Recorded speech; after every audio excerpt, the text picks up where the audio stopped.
Hello hi नमस्कार आपण समस्त को मो YouTube channel lucky learning point को स्वागत। तो चलते आज आम 16-10-25 गुरुवार तृतीय चतुर्थ पंचम श्रेणी लेसन नोट देखा। तो प्रथम तृतीय श्रेणी प्रथम पीरियड 10:30 रु 11:10 आम भाषा आम साहित्य प्रसंग साहाय्यर सुफल नूतन शब्द जानिबे। OD307 है येलो कोड OD307 है येलो कोड मरुड़ी चकित हाहाकार बारंबार उन्नति उत्साहित उपयुक्त उत्तम सुजोग शब्दर अर्थ जानिबे। चित्र और वाक्य माध्यम नूतन शब्दर अर्थ बुझाइबी। चित्र है TLM। द्वितीय पीरियड 11:10 रु 11:50 डिकोडिंग और लिखन है प्रसंग रही पाठ 85 कार्यपद पूरण करेंगे। प्रसंग रही गचर जीवन अच्छी। OD306 है येलो कोड कार्यपद पूरण करेंगे। पृष्ठा 93 और 94 कार्य कराइबी। कार्य पुस्तिका TLM। तृतीय पीरियड 11:50 रु 12:30 जना अजना प्रसंग पप्पू सपन शिखिला कान नाक पाटीर जत्न विषय जानिबे। E315 है येलो कोड नाक पाटीर जत्न विषय जानिबे। नाक पाटीर जत्न संपर्क रे आलोचना करिबी। चित्र है TLM। चतुर्थ पीरियड 12:30 रु 1:15 गणित मजा प्रसंग आस बांटिबा। अभ्यास कार्यर 1 और 2 नंबर करेंगे। M304 है येलो कोड अभ्यास प्रश्नर समाधान करेंगे। अभ्यास कार्य कराइबी। पंचम पीरियड 2 रु 2:45 गणित कार्य पुस्तिका सप्ताह 19 दिवस 1 और 2 कार्य करेंगे। कार्यपद पूरण करेंगे। M304 है येलो कोड चित्र गुड़ी को समान भाव में बांटिबे।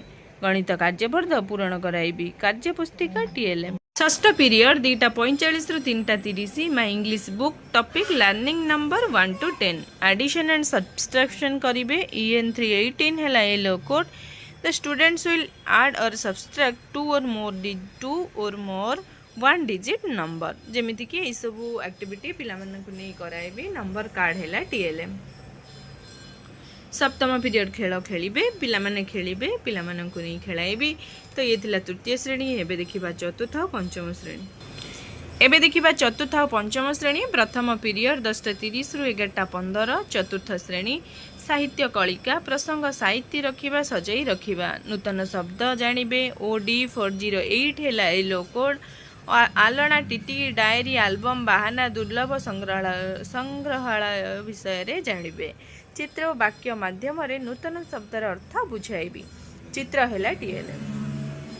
पंचम श्रेणी साहित्य कुसुम प्रसंग विश्वस्त छात्री जंत्र मानव लेखक परिचय विषय जानिबे। OD501 है येलो कोड लेखक परिचय और प्रसंगर पृष्ठभूमि जानिबे। लेखकों परिचय और प्रसंगर पृष्ठभूमि संपर्क रे धारणा देवी। लेखकों फोटोचित्र है TLM। द्वितीय पीरियड 11:15 रु 12 my English book 4th class topic है इफ आई मेट वोकाबुलरी है स्पेसिफिक ऑब्जेक्टिव। EN412 है yellow code the students will do session 6 activity. I will discuss practice activity. 5th class topic है the frog and the crow new word जानिबे। EN507 है yellow code the students will know the meaning of new word. Tell the meaning of new word by showing pictures and video. Pictures and video है TLM। तृतीय period 12 रु 12:40 आमे ओ आम परिवेश चतुर्थ श्रेणी प्रसंग रही आटलास मानचित्र व्यवहार। अभ्यास कार्यर 1 नंबर करेंगे। E411 है येलो कोड मानचित्र रु कौन सब जानिबे तालिका करेंगे। अभ्यास कार्य कराइबे। पंचम श्रेणी परिवेश विज्ञान प्रसंग आम देशर प्राकृतिक संपद कृषि और शिल्प मानव संपद विषय जानिबे। E513 है येलो कोड मानव संपद विषय जानिबे। मानव संपद विषय आलोचना करिबी। चतुर्थ पीरियड 12:40 रु 1:15 चतुर्थ श्रेणी गणित कुहुक प्रसंग हरण करी जानिबा। अभ्यास कार्यर 3 और 4 नंबर करेंगे। M404 है येलो कोड भागफल और भागशेष निर्णय करेंगे। अभ्यास कार्य कराइबी।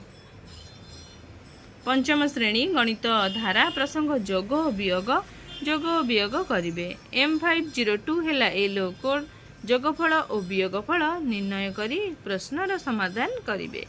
जोग और वियोग प्रक्रिया आधारित प्रश्न समाधान करने को देवी। पंचम पीरियड 2 ରୁ 2:40 चतुर्थ श्रेणी आमे ओ आम परिवेश प्रसंग रही पदार्थ अभ्यास कार्यर 1 नंबर करिवे ई फॉर 10 हैला येलो कोड अभ्यास प्रश्नर उत्तर कहिबे और लिखिबे अभ्यास कार्य कराइबे। पंचम श्रेणी परिवेश विज्ञान प्रसंग शक्ति और कार्य आलोक और तापशक्ति जानिबे E508 हैला येलो कोड आलोक और तापशक्ति विषय रे जानिबे आलोक और तापशक्ति उदाहरण माध्यम रे बुझाइबे। षष्ठ पीरियड 2:40 ରୁ 3:20 चतुर्थ और पंचम श्रेणी ओडिया कार्यपुस्तिका पाठ 17 कार्यपद करिवे पढ़िथिबा बा सुनिथिबा विषय वस्तु उपरे आलोचना करिवे। OD फॉर 10 हैला चतुर्थ श्रेणी रो येलो कोड OD 501 हैला पंचम श्रेणी रो येलो कोड भाषा कार्यपद पूरण करिवे कार्यपद पूरण कराइबी कार्यपुस्तिका TLM। सप्तम पीरियड 3:20 ରୁ 4ଟା चतुर्थ पंचम श्रेणी कर्मानुभूति शिक्षा वर्ज्यवस्तु व्यवहार योग्य सामग्री प्रस्तुत करिवे वर्ज्यवस्तु व्यवहार योग्य सामग्री प्रस्तुत करिवे पिलामानकु नै सृजनात्मक कार्य कराइबी। तो ये तृतीय चतुर्थ पंचम श्रेणी लेसन नोट।